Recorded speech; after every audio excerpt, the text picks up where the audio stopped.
Okay, YouTubers, got my second dog walk of the day in, and I'm going to unload the truck. I don't think I'm going to do any installation tonight.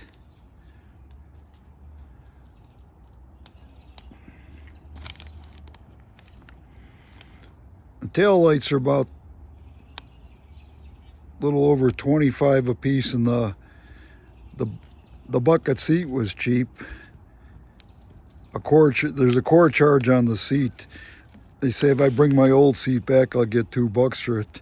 That ain't worth my time back. That'll go into the trash.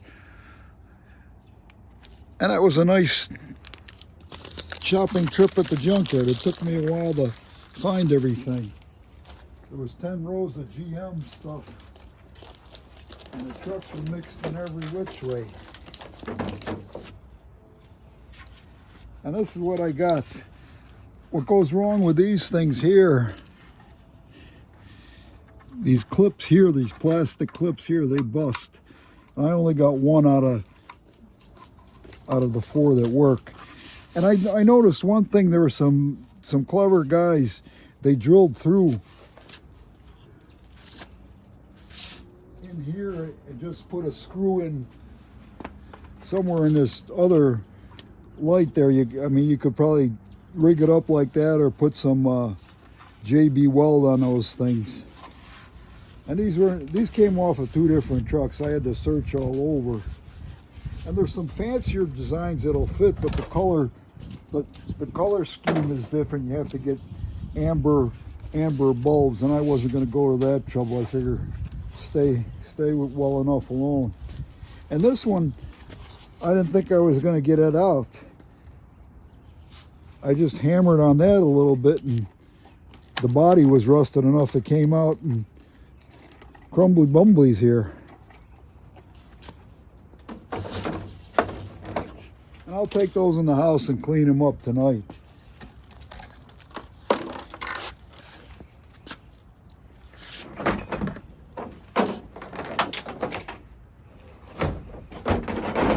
This 2-wheel cart is what I use when I go to shopping I put my tool bucket on top of here.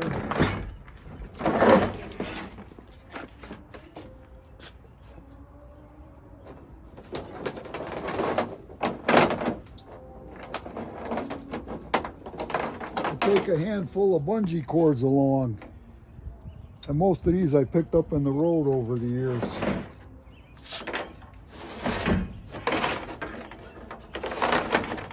And when I go to the junkyard, I like the extra long ones because you can hang them up on the top here and put them on there. So that gets all bungee corded together.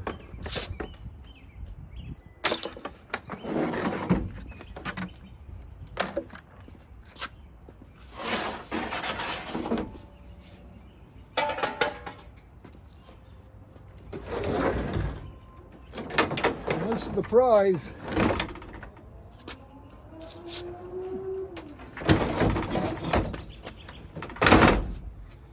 That's the spot right there where most of your GM seats wear out. And usually when I go to the junkyard, I try and get my tools set up the night before and take kind of just what I need and weed out the rest.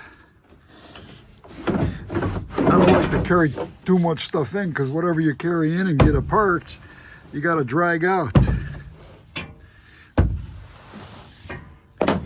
And that up there is my bead breaker. And I got an extra long leverage bar if I'm trying to get wheels or tires off a vehicle. Not so much this junkyard. They had this junkyard was real neat. I don't know if I showed you this gizmo. I gotta climb up in here. Oh, I don't like these pickup trucks that are too high off the ground.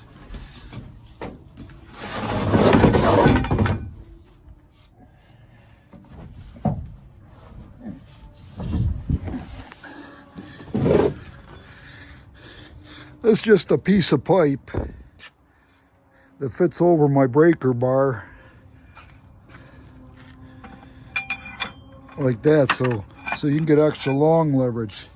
And this, I flatten this end out so you can stick a box wrench in there. Sometimes you need extra leverage on one of those. And for some reason, most of the GM seats are wore out on this side. This looks like my dog was tunneling in there for something. Or a squirrel was trying to bury a nut in there. But I'll be working on this the next few days, getting it, you know, at least livable. I mean, that really screams beat up piece of shit, you know. So hopefully a fresh seat will remedy that and be good for a few years. I'm thinking maybe somebody light on that one.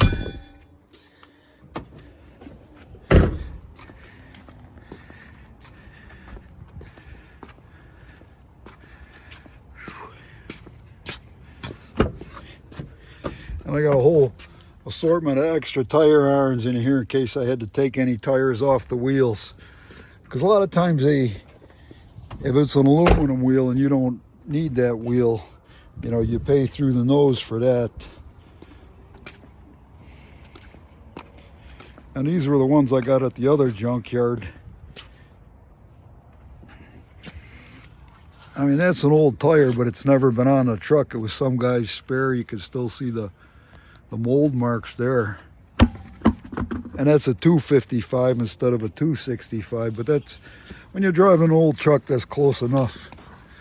Close enough we're not getting carried away. And this wheel, I just got to air that up, make sure it don't leak, because that wheel will bolt right on.